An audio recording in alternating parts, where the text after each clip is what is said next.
2008 का ओबामा का जादू आज भी उतना ही कायम है कि 2012 में एक बार फिर से वो जीत पाएंगे।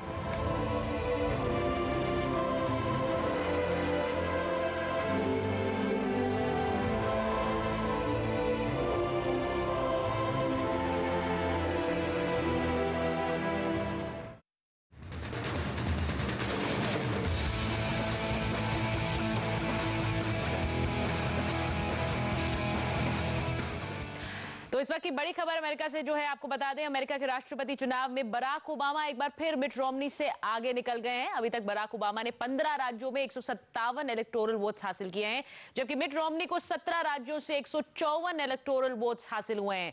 अभी जो खबर आ रही है उसके मुताबिक ओहायो, जो कि एक बहुत ही महत्वपूर्ण स्विंग स्टेट है, वहां पर बराक ओबामा आगे चल रहे हैं। ओहायो का फैसला क्या होगा ये थोड़ी देर में साफ होगा। उसका कारण यह है कि रिपब्लिकन पार्टी की पॉलिसी जो आप देखेंगे वो प्रो इजराइल काफ़ी ज़्यादा होती है, वो एंटी चाइना काफ़ी ज़्यादा होती है, ईरान के अगेंस्ट में उनकी पॉलिसी ज़्यादा स्ट्रिक्ट होती है। तो अगर आप केवल डिफेंस के पर्सपेक्टिव से देखेंगे तो आपको हमेशा लगेगा कि शायद रिपब्लिकन पार्टी जो है वो भारत के लिए ज़्यादा अच्छा है। लेकिन अगर ब्रॉडर वर्ल्ड व्यू के साथ अगर आप देखना चाहेंगे तो इराक में जो अटैक हुए हैं, चाहे आप जानते हैं कि जिन जिन कारणों से हों वो मुझे कहने की ज़रूरत नहीं है, तो उसमें रिपब्लिकन पार्टी का ही रोल था। और बहुत सारे ऐसे प्रॉब्लम्स हैं, उनका जो वर्ल्ड व्यू है वो काफ़ी नैरो है, काफ़ी कंजर्वेटिव है। तो इस जो पूरा वर्ल्ड में डिसऑर्डर होता है उसके लिए भी कुछ मायने तक वो जिम्मेदार रिपब्लिकन पार्टी को माना जाना चाहिए। और उस दृष्टि से मैं कहना चाहूँगा कि रिपब्लिकन पार्टी थोड़े नैरो पर्सपेक्टिव में अच्छा लगे, लेकिन लार्जर पर्सपेक्टिव में भारत के हित में भी नहीं है। जी, मैं ये सवाल यशवंत से पूछती हूँ क्योंकि वो अच्छी तरह देख रहे हैं अमेरिका को और वहां पर किस तरह से लोगों का रुझान है। यशवंत, ट्रेडिशनली परंपरागत रूप से माना गया है रिपब्लिकन्स भारत के लिए अच्छे हैं, लेकिन आपको लगता है ये अब बीती बात हो गई है? अब जो भी कैंडिडेट होगा, और मैं आपसे भी पूछूंगी कि कौन सा भारत के लिए फायदेमंद होगा, ये थोड़ा बताएं। दरअसल से कोई फर्क नहीं पड़ता पार्टी के लिहाज से। हालांकि कैंडिडेट के लिहाज से फर्क ये पड़ता है कि किस कैंडिडेट के अंदर ज्यादा गंभीरता है और ज्यादा बड़ा एक वर्ल्ड व्यू है। हम इस बात इसको दूसरे तरीके से समझाना चाहेंगे कि जैसे हमने पिछले एक महीने में 2 ग्लोबल सर्वे किए, बेसिकली एनसी वोटर इंटरनेशनल ने बीबीसी के लिए भी किया और यहाँ पे यूपीआई के लिए भी किया, विन गैलप के साथ में मिलके। और 50 राष्ट्रों में हमने ये पूछा कि अगर उन लोगों को यहाँ के चुनाव में वोट डालने का अवसर मिले तो इन दोनों में से किसको वो चुनेंगे अमेरिका के राष्ट्रपति के रूप में। तो 50 में से 48 मुल्कों में, जो महत्वपूर्ण मुल्क हैं, वहां पर ओबामा को बहुमत मिला और एक तरफा बहुमत मिला। केवल 2 मुल्क थे ऐसे जहां पे रोमनी को बहुमत मिला, जहां के लोगों ने कहा कि वो रोमनी को चुनना चाहेंगे, और उनमें से पहला मुल्क था इजराइल और दूसरा मुल्क था पाकिस्तान। तो एक पब्लिक पॉलिसी या ग्लोबल पॉलिसी के लेवल के ऊपर मुझे नहीं लगता कि एक पाकिस्तान या इजराइल ये ऐसे मुल्क हैं जहां पे लीड पाकर रोमनी बहुत ज्यादा खुश हो रहे होंगे और उनके लिए बहुत सीधे पढ़े जा रहे होंगे। दरअसल ये एक ओवरऑल ग्लोबल व्यू बताता है कि जो भी पूरे देश, पूरी दुनिया में जो संहिता और शांति प्रिय मुल्क हैं, वहां पर लोग एक ऐसे बड़े विजन वाले, बड़े दृष्टि वाले, दूरदृष्टि वाले इंसान को अमेरिका के राष्ट्रपति के रूप में देखना चाहते हैं, जो शांति की ओर ज्यादा काम कर सके, सबको साथ में लेके चल सके, न कि केवल हर समय लड़ाई के मोड में हो और कहीं भी लड़ाई करने का मौका ढूंढता हो। तो अनफॉर्चुनेटली, दुर्भाग्य से, रिपब्लिकन पार्टी के जो राष्ट्रपति हुए उन सब के साथ में ये लेवल चस्पा होता गया, जो कि स्वाभाविक भी है क्योंकि उनके पार्टी के साथ में जो आइडियोलॉजिकल इश्यूज है वो काफी हद तक उन्हें उस प्रकार की पॉलिसीज बनाने और युद्ध की ओर ले जाने के लिए प्रेरित करती हैं। डेमोक्रेट्स के साथ में ऐसा नहीं है, लेकिन इतना जरूर है कि पूरी दुनिया की आबादी की अगर हम बात करें तो उसमें शायद लोग शांति प्रिय नेता को, सुलझे हुए नेता को, दूरदृष्टि वाले नेता को और जो सबको साथ लेके चल सकता है, ऐसे नेता को राष्ट्रपति के रूप में देखना चाहेंगे अमेरिका की ओर। इसमें ऐसा लगता है कि वो नाम बराक ओबामा है। जी,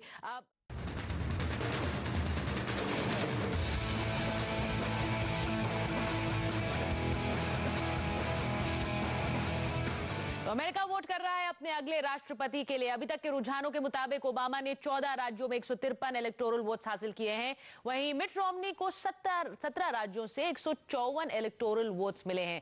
इस वक्त जनता पार्टी के अध्यक्ष सुब्रमण्यम स्वामी हमारे साथ जुड़ गए हैं। स्वामी जी, जो मैंने आपसे ब्रेक से पहले पूछा, भारत के नजरिए से हमारे लिए कौन ज्यादा फायदेमंद है, मिट रोमनी या फिर बराक ओबामा? अब ये जवाहरलाल नेहरू के काल से एक गलतफहमी है कि प्रेसिडेंट के आधार पर हम पता कर सकते हैं अमेरिका का पॉलिसी क्या होगा। वहाँ का सिस्टम ही दूसरा है, हमारे जैसे सिस्टम नहीं है। वहाँ का सिस्टम है कि बुद्धिजीवी के जो थिंक टैंक्स जिसको कहते हैं, जो अनुसंधान संस्थाएं हैं, वो पहले विश्लेषण करते हैं, फिर वो 7-8 विकल्पों को तैयार करते हैं, फिर वो जाती है कैबिनेट के कमेटी जो बने हैं ओबामा के आज के परिस्थिति में, और फिर वो उसको तीन विकल्पों में सीमित करते हैं, फिर ओबामा के सामने रखते हैं और कहते हैं इनमें से चुनो। और ज्यादातर ये राष्ट्रहित, अमेरिका की राष्ट्रहित कैसे आगे बढ़ेगी उसकी विश्लेषण पर होती है। और इसीलिए मैं समझता हूं कि कोई फर्क नहीं पड़ेगा, रिपब्लिकन हो डेमोक्रेट हो, वो उस समय की अमेरिका की आवश्यकता क्या होगी उसके आधार पर भारत का यानी निकट होंगे दूर होंगे ये तय होगा। बिल्कुल। इस वक्त वॉशिंगटन से चुनाव विश्लेषक यशवंत देशमुख हमारे साथ जुड़ गए हैं। यशवंत, जो भी ट्रेंड्स हैं, जो रिजल्ट्स अभी हमारे सामने हैं, आपको अमेरिका ब्लू रैली करता नजर आ रहा है या रेड रैली करता नजर आ रहा है? बराक ओबामा और रोमनी में अभी तक कांटे की टक्कर नजर आती है। देखिए, जो हमारे सर्वेक्षण में पहले आ रहा था वोटर इंटरनेशनल के सर्वेज में लगातार चीज है कि कांटे की टक्कर होगी, लगभग 39-47% के आसपास दोनों लोग इस समय चल रहे हैं। और अंत में लड़ाई आके केवल और केवल बैटल ग्राउंड स्टेट में भी 4 स्टेट में आके सिमट जाएगी, फ्लोरिडा, वर्जीनिया, ओहायो और न्यू हैम्पशायर। तो बेसिकली आप इन 4 स्टेट्स के ऊपर अगर निगाह रखें और इसमें से अगर शुरुआत का पहला कोई भी रिजल्ट प्रेसिडेंट ओबामा के पक्ष में जाता है तो आप मान सकते हैं कि उनका काम बहुत आसान हो गया। और ऐसा लग रहा है कि ओहायो उनके पक्ष में जाएगा, जबकि हमारे आंकड़ों के हिसाब से भी लगातार आ रहा था कि इवेंचुअली ओहायो उनके पक्ष में जाएगा। फ्लोरिडा लगता है कि अभी अंतिम सेकंड तक कांटे के मुकाबले में जाएगा, क्योंकि वहां के लॉ के हिसाब से अगर 1% से का मार्जिन होता है तो ऑटोमेटिकली रिकाउंट के ऊपर जाने की भी पॉसिबिलिटी रहेगी। और इसके अलावा वर्जीनिया जो है ये एक अपने आप में अभी अटका हुआ है पूरी तरह से, स्टेट बहुत कांटे की लड़ाई है। हम याद दिलाते हैं कि सन 2000 में केवल एक राज्य था जहां के कांटे की लड़ाई में पूरा इलेक्शन अमेरिका का उलझ के रह गया था। और इस साल 10 राज्य ऐसे थे जहां पे कांटे की लड़ाई थी और उसमें से 6 राज्य ऐसे होंगे जहां पे 1% के आसपास का मार्जिन रहेगा। निश्चित तौर पे ये स्थिति राज्यों के बारे में यशवंत मैं आपके पास आऊंगी वापस, क्योंकि ये बहुत डिसाइसिव रहेंगे। चले हम इस पर चर्चा करें, उससे पहले आपको दिखा देते हैं न्यू जर्सी की तस्वीरें, जहां पर मोबाइल पोलिंग स्टेशन लगाए गए हैं। न्यू जर्सी वो इलाका है जहां सैंडी तूफान ने कहर बरपाया था और इसी वजह से, इसी के मद्देनजर वहां पर मोबाइल पोलिंग स्टेशन बनाए गए हैं जिससे लोग इसके जरिए अपना वोट डाल सकें। इसके अलावा इंटरनेट के जरिए भी वोटिंग की सुविधा वहां दी गई है जो इलाके सैंडी तूफान से प्रभावित रहे हैं। अब ये जो रिपोर्ट हमने देखी उस पर चर्चा करते हैं। अजीत शाही जी, मैं आपसे जानना चाहूंगा, एक बहुत जाहिर सी बात है, जो भी मुद्दे अमेरिका के हैं जो इंडिया से ताल्लुक रखते हैं, चाहे वो वीजा पॉलिसी हो या आउटसोर्सिंग की नीति हो, आतंकवाद के मुद्दे पर अमेरिका का रुख हो भारत को लेकर के, इन तमाम मुद्दों पर ओबामा का नजरिया बेहद साफ है, जाहिर है, जबकि रोमनी कहीं ना कहीं मिसिंग है उस मुद्दे पर। उनका क्या से है, उनका क्या उस पे विचार है, वो पूरी तरह से साफ नहीं हो पाया। आप मानते हैं कि ये भी एक बहुत बड़ी वजह होगी इस चुनाव में? देखिए, ये वजह होगी कि नहीं ये तो एनालिसिस ही बता पाएगी, लेकिन ये बात सही है, आपकी बात एकदम सही है कि मिट रोमनी का जो भी फॉरेन पॉलिसी का उनका अनुभव है वो बहुत कम रहा है। और पिछले दरमियान हमने ये देखा पिछले 3-4 महीनों में, ख़ास तौर से जब वो यूरोप की यात्रा पर गए, वो पोलैंड गए, ब्रिटेन गए और इजराइल गए, और वहाँ सब जगह उनसे गलती हुई, उन्होंने गलत बातें कही। वहाँ जाकर इस पर इसकी तफसील में जाने की ज़रूरत नहीं, लेकिन ये हम लोगों ने देखा है। और ख़ास तौर से जहाँ तक भारत का सवाल है, हिंदुस्तान और अमेरिका की दोस्ती का सवाल है, तो अफगानिस्तान से जहाँ से 2014 में विड्रॉ कर रहा है अमेरिका, अमेरिकन फोर्सेस पूरी तरह विड्रॉ कर रही हैं, वहाँ पर अमेरिका और इंडिया का बहुत ही करीबी रोल रहा है। और साउथ एशिया के संदर्भ में अगर अगर आप देखें तो पाकिस्तान को ये बात बिल्कुल पसंद नहीं आई कभी भी कि इंडिया का अच्छा रोल हो अफगानिस्तान में, इसलिए और भी जरूरी है as a counter balancing force, और भी जरूरी है अमेरिका के लिए कि इंडिया का रोल अफगानिस्तान में रहे। जहां तक आउटसोर्सिंग की बात है, उस पर जितनी भी बात अगर वहां हो, लेकिन इसके बावजूद ये बहुत क्लियर बात है, हमने पिछले 20 साल में देखा है WTO के चलते कि आउटसोर्सिंग को रोकना अब समझ लीजिए नामुमकिन है दुनिया में किसी भी जगह के लिए। और क्योंकि आप देखिए पूरी की पूरी एप्पल की अगर बात ले लें, जो दुनिया की सबसे बड़ी कंपनी मानी जाती है, एप्पल पूरी तरह आउटसोर्स्ड है, उसकी मैन्युफैक्चरिंग चाइना में। चलिए आउटसोर्सिंग को रोकना। चलिए चर्चा शुरू करते हैं। आपको बता दें, हनुमान की मूर्ति ओबामा अपने साथ रखते जिस वक्त वो राष्ट्रपति बने थे पहली बार अमेरिका के, तब भारत से हनुमान की मूर्ति भी भेजी गई थी। रवि खन्ना जी, आपसे मैं जानना चाहूंगा, आप बड़े ही मंत्रमुग्ध होकर इस रिपोर्ट को देख रहे थे, जिस तरीके के शब्दों का उच्चारण उस दौरान ओबामा ने किया था कि मैं अगर डिनर लेना होता, अगर मुमकिन होता तो महात्मा गांधी के साथ करता, हनुमान में उनकी आस्था, जिस तरीके से उन्होंने अपने शब्दों में दिए का इस्तेमाल किया, दिवाली का इस्तेमाल किया, हिंदू जैन सिख का इस्तेमाल किया, ये बहुत बड़ी बात है। बहुत बड़ी बात है।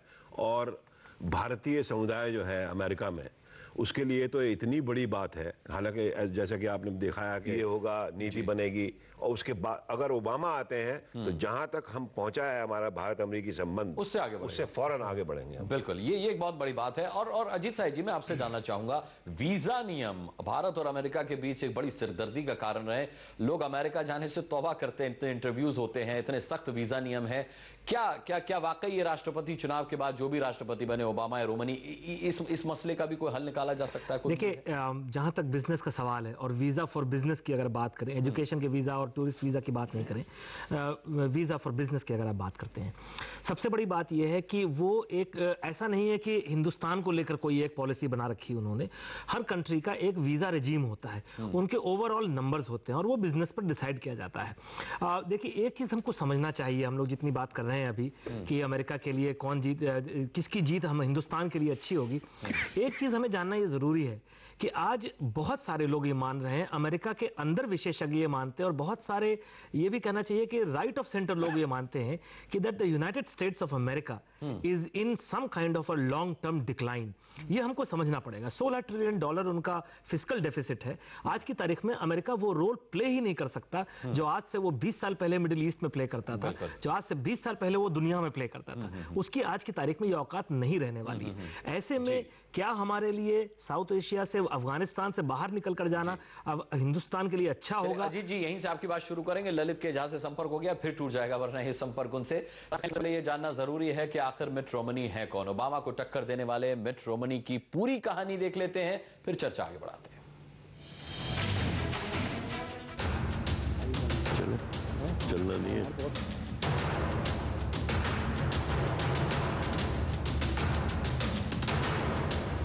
मिट रोमनी यानी अमेरिकी राष्ट्रपति पद के लिए एक मजबूत दावेदार।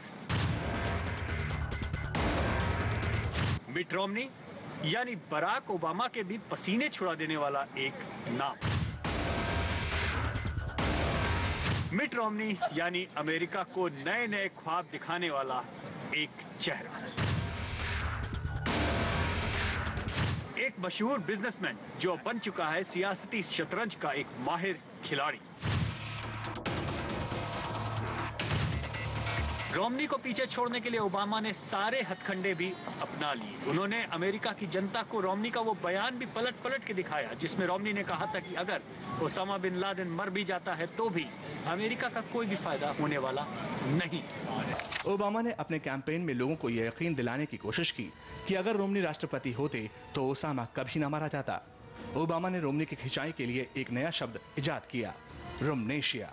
If you say you'll protect a woman's right to choose, but you stand up at a primary debate and said that you'd be delighted to sign a law outlawing that right to choose in all cases, man, you definitely got Romnesia. Romani के आलोचकों का कहना था कि Romani अमेरिकी जनता की जड़ों से दूर हैं, लेकिन रोमनी इसका भी जवाब देने में जुटे रहे। वो जीन्स पहनकर अमेरिका के आम लोगों के साथ पैनकेक भी खाते दिखाई दिए। अमेरिका के लोगों के लिए 1 करोड़ रोजगार देने के वादे के साथ रोमनी आम लोगों के बीच अपनी जमीन बनाते रहे और इसी तरह बन गई ओबामा के लिए सबसे बड़ी चुनौती।